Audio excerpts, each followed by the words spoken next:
എടി നിനക്ക് എന്തുവാണ് അരുണിന്റെ വീട്ടിൽ നിനക്കുള്ള കുഴപ്പം എന്തോ അവിടെ നടന്നത് പറയടി എന്നോട്. അമ്മ ഈ കഴിഞ്ഞ 13-ാം തീയതി ആ വീട്ടിൽ ഇടി പെയ്ത് മഴ ചൊരിഞ്ഞ സമയത്ത് ആ വീട്ടുമുറ്റത്ത് എന്തോ നടന്നത് നമുക്ക് അറിയാവോ? എന്തോ ഉണ്ടായെന്ന് നമുക്ക് അറിയാവോ? കൂണുണ്ടായതാണോ? ഇടിവെട്ടി മഴ പെയ്യുമ്പോ കൂണല്ലേ ഉണ്ടാവുന്നത്? പിന്നെ എന്തുവാ സംഭവിച്ചെന്ന് പറയടി. അമ്മ ഒരു ഭർത്താക്കന്മാരും ഭാര്യമാരോട് ചെയ്യാൻ പറ്റാത്ത കാര്യം അമ്മ അറിഞ്ഞിട്ട് എന്നോട് ചെയ്തത്. ഒരമ്മയുടെ മുഖത്ത് നോക്കി ഞാൻ എങ്ങനെ പറയും അമ്മ? എന്റെ മക്കള് അറിയാതെ എന്റെ കുഞ്ഞിന് നല്ലപോലെ വിഷമം പറ്റിട്ടുണ്ട് മോളെ. നിന്നെ അവൻ തന്തയ്ക്ക് വല്ലതും വിളിച്ചോടി? ഇല്ല. പിന്നെ അച്ചാച്ചൻ മിനിഞ്ഞാൻ നിരുന്ന് തുമ്മിച്ചത്ത എന്തിനായിരുന്നു? വേറെ ആയിരിക്കും.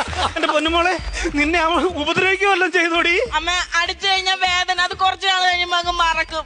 ഇത് അതുപോലല്ല, എനിക്ക് സഹിക്കാൻ പറ്റത്തില്ല. എന്റെ ദൈവമേ, എന്റെ കുഞ്ഞ് കരയുന്നോണ്ടോ ഒരു പെറ്റതള്ള സഹിക്കുമോ?